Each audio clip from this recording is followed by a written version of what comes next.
Hey, you guys, it is William calling from Movie Blogs, and it is time to take a slurp of the Milkshake Man.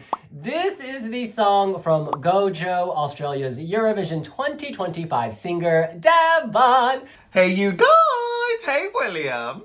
Should we watch and react? Let's do this!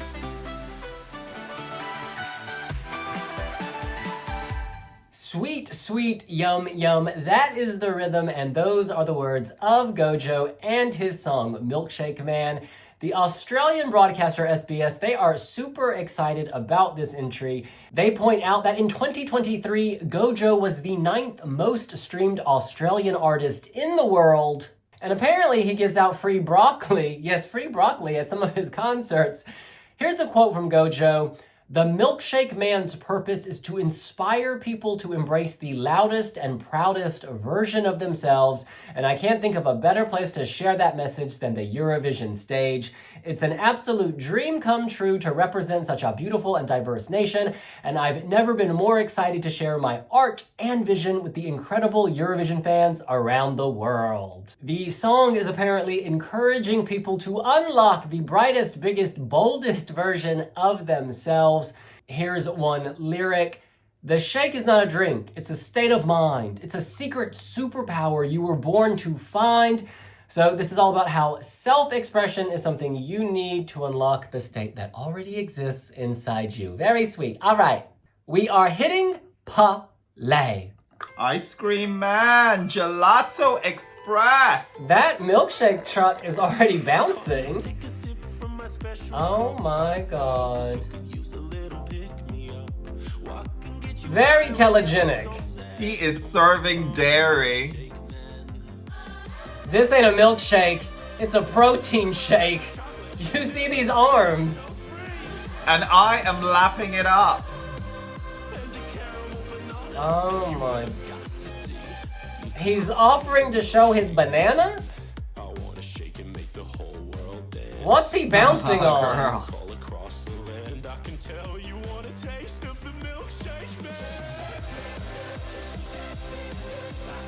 So literal. There's a blender in the shot. Jerking motions, bouncing. A very revealing outfit. I feel like I'm in a trance. I love his glitter-laced workwear.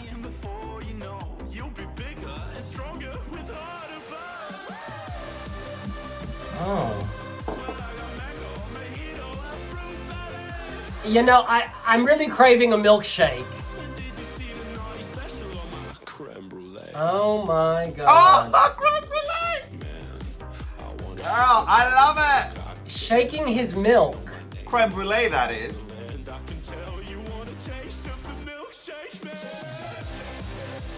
He's very comfortable moving his body. On all fours.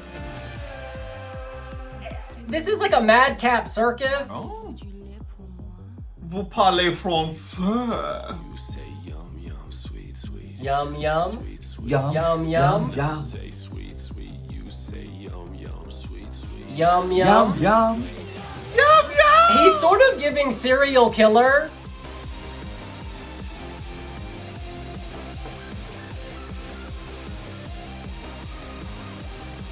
This sort of silences you. Oh, and now he's licking windows. Oh my god, he's licking the screen. I can tell you want a taste of the Milkshake Man. Wow. Some of these angles are very... Oh.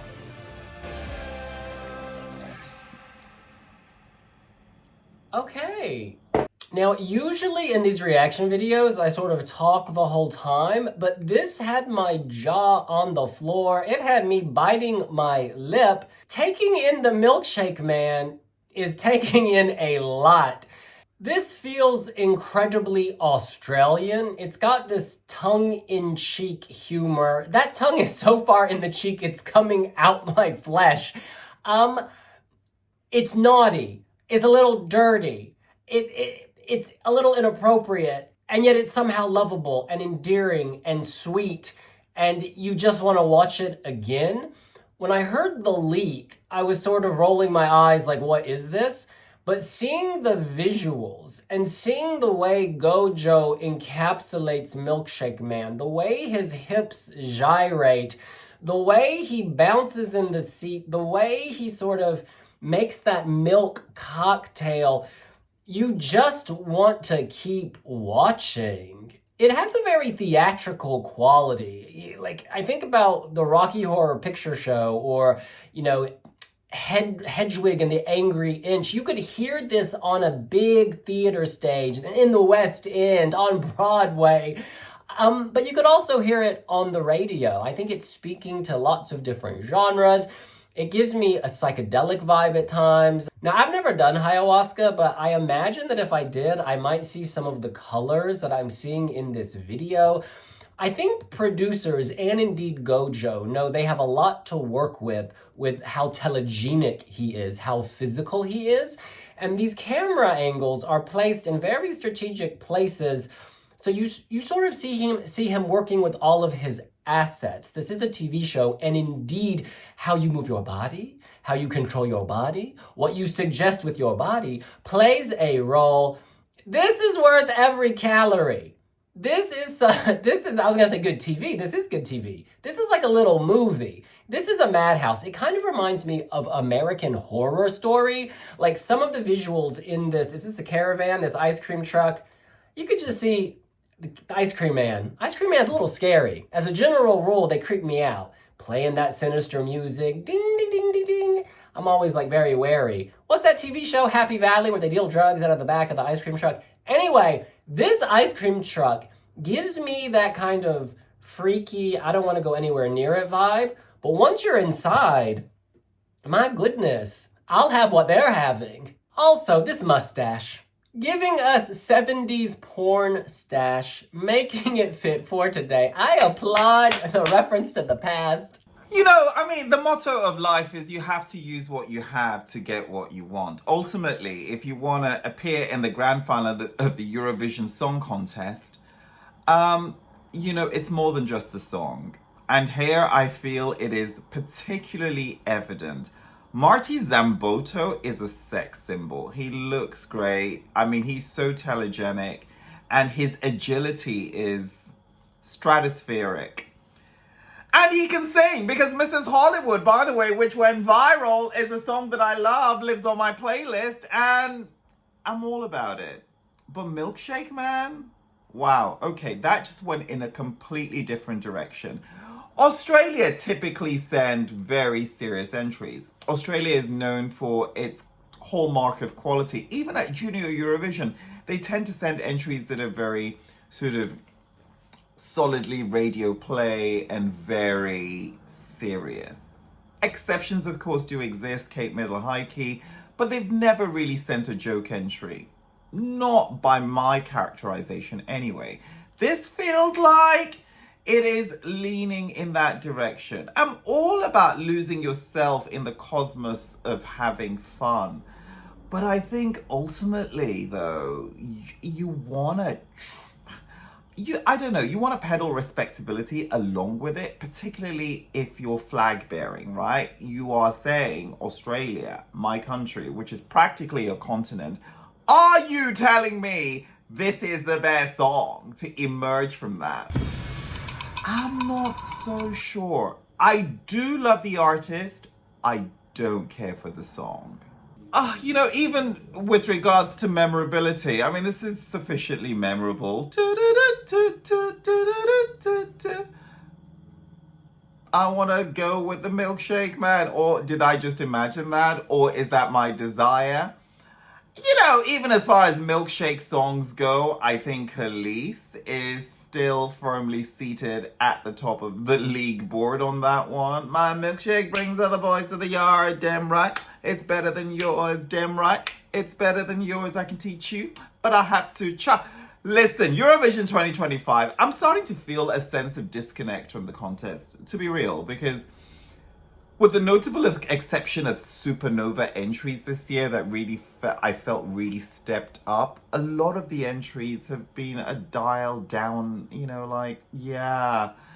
And this is just not my excitement for, Australia releases tomorrow. My excitement for Marty Zambotto is the artist for Australia, and all of this has been seriously dampened by this, Milkshake Man. It's not my kind of music, and I don't really feel there is merit here. Interestingly, an interview that he had with, was it ABC or CBS? SBS even. Marty said that this has been in the works and he's kind of cooked up this track over a long period of time, and there's a whole sense of, getting it right with the songwriters Sheppard who worked on the track. This feels like something that you just cooked up impromptu, like improv songwriting session, something you would sing to clear your throat, to warm up, to get the right vocals for the masterpiece that you've been working on.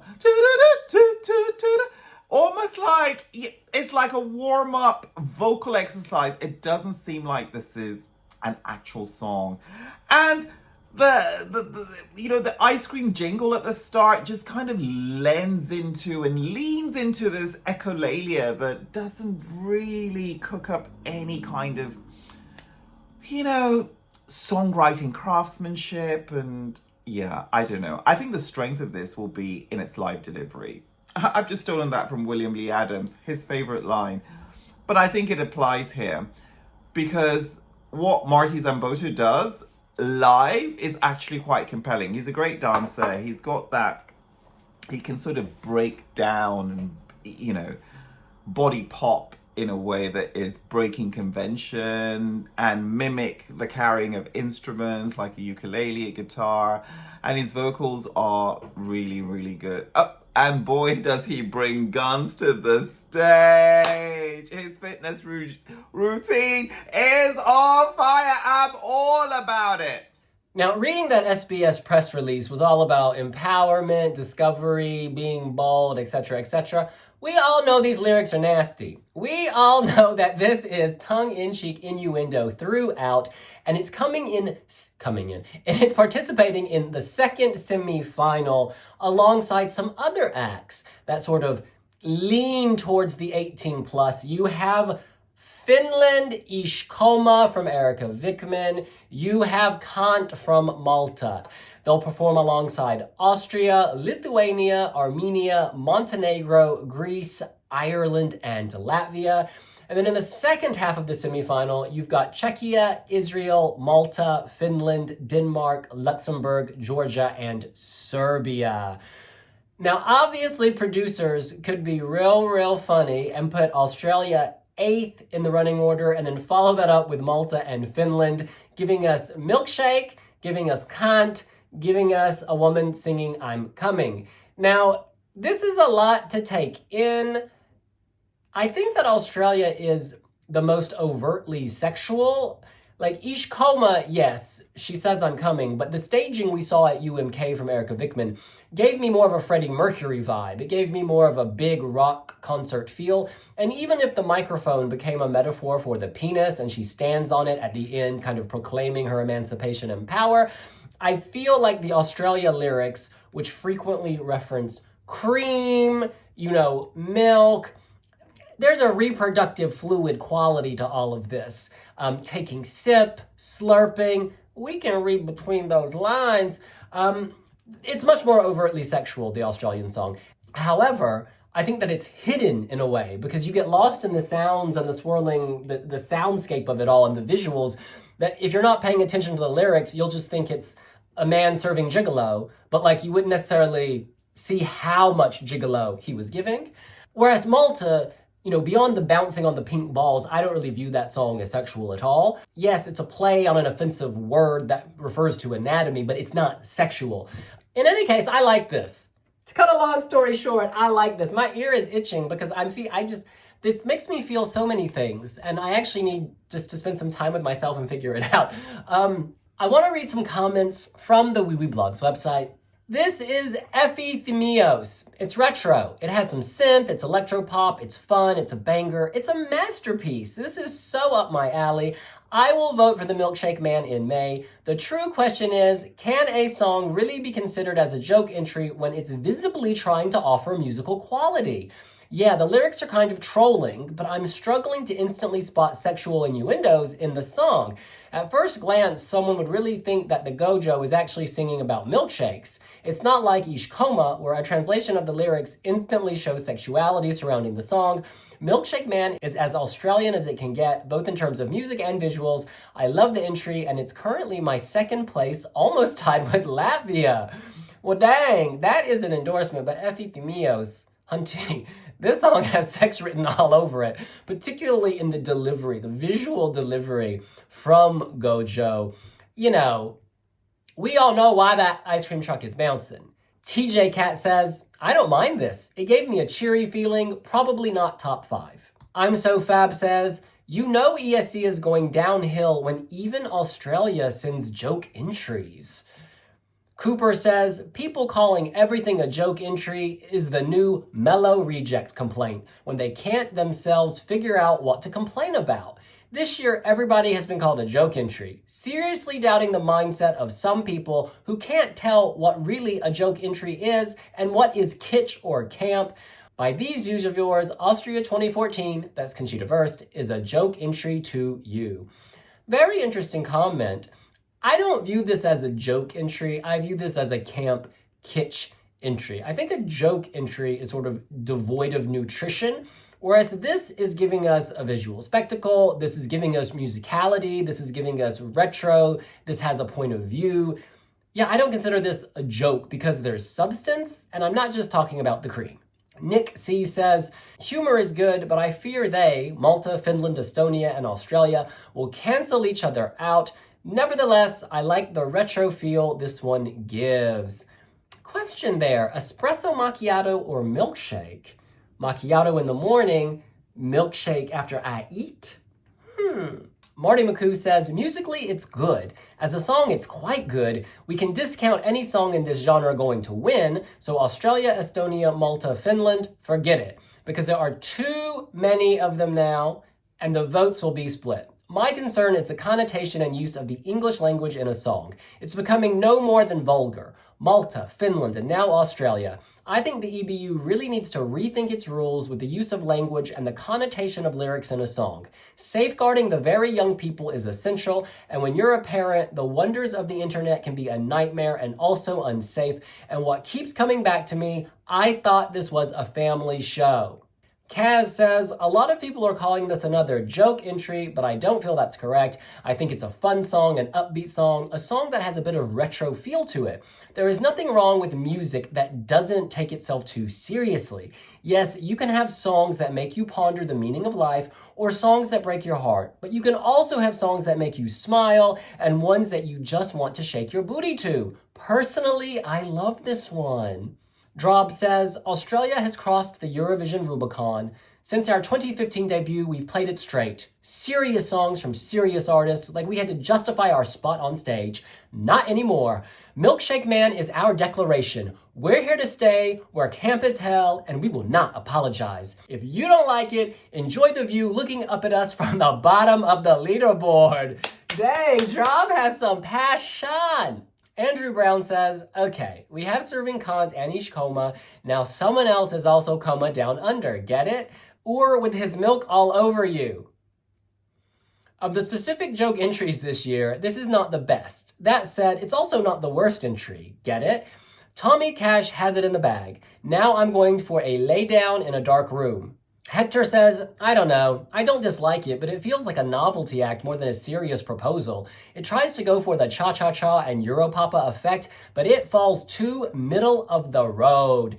Given the fact that Australia has had some difficulties reaching the finals in past years, I'm not sure if this can make it. It is a televote entry though. And of course, the semi-finals are televote only. Perhaps that was some of Australia's thinking. We gotta go big on the televote. Marsan says, garbage. Peter says, I don't know what it is, but this year Eurovision is serving a lot of sensuality and sexy, bold attitude, and I'm loving it. It's also giving us a lot of mustache. I just hope Go-Jo and Adonis will not cancel each other out, as they're in the same semi-final and both are bringing similar music styles, looks, and attitude. Oh, that's interesting. I think Adonis and Go-Jo look quite different. Go-Jo to me is sort of, what's the word?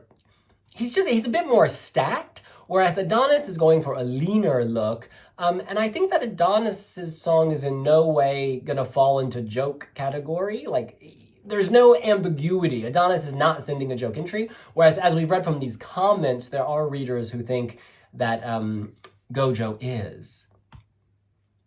Fatima says, we've already got too many quirky entries this year. Viewers will be longing for something classy and conventional when we get to Basel. That's a fair point. There's a lot of color this year. So maybe the act that goes black and white, maybe they're the ones that end up winning. Leo M says, first 20 seconds, I was kind of creeped out by the sexual innuendos, but by the end of the song, I was kind of enjoying it. What's wrong with me? Certainly brought a smile to my face, and I laughed throughout. Do I like it? I'm not sure. Keel says, that sweet, sweet yum yum bit with the crowd, hopefully yelling it back, is going to be such a moment. Brilliant and smart inclusion in the songwriting. Get around us, Europe. That's a very good point. This song definitely has an aftertaste in the sense that I can still remember it. And the part that I'm looping in my head is sweet, sweet, yum, yum, sweet, sweet, yum, yum. And finally, OCB123 says, this is like the love child of Ishkoma and Espresso Macchiato. Whilst I'm not a fan of the lyrics or the melody, the strength of this will definitely be in this stage show and the charisma as a performer. So I'm excited to see what comes to the stage. I'm Australian, and I have to say, I cringed a bit about what our broadcaster has to say. The song is, quote, multi-layered and runs so much deeper. The lyrics have only half a nod to Milkshake being a state of mind. I just stick to this being a fun song. Let's not pretend this song is deeper than it is. Hey, I think it depends on how big your milkshake mug is, right? You got a big old glass. That's a lot of depth. There's a lot to love about Marty. And yeah, his persona, he's a living, breathing performer. And I'm excited to see him on the Eurovision stage. Yeah. Let's keep it positive. Is Mr. Go-Jo on Pinterest? Well, he ought to be, because he's serving a range of different looks. I love that glitter-laced workwear. I can work with that. On or off. All right. Well, look, that's what we think, and that's what our readers think. What do you think? Is Milkshake Man a joke entry? Does Go-Jo elevate it? What do you want to see on the stage? What should Go-Jo wear? Should he keep this sort of blue satin onesie that shows off his arms? Let us know here on Wee Wee Blogs. Follow Wee Wee Blogs on Pinterest, and we will see you later. And we'll see you later. Bye. Bye.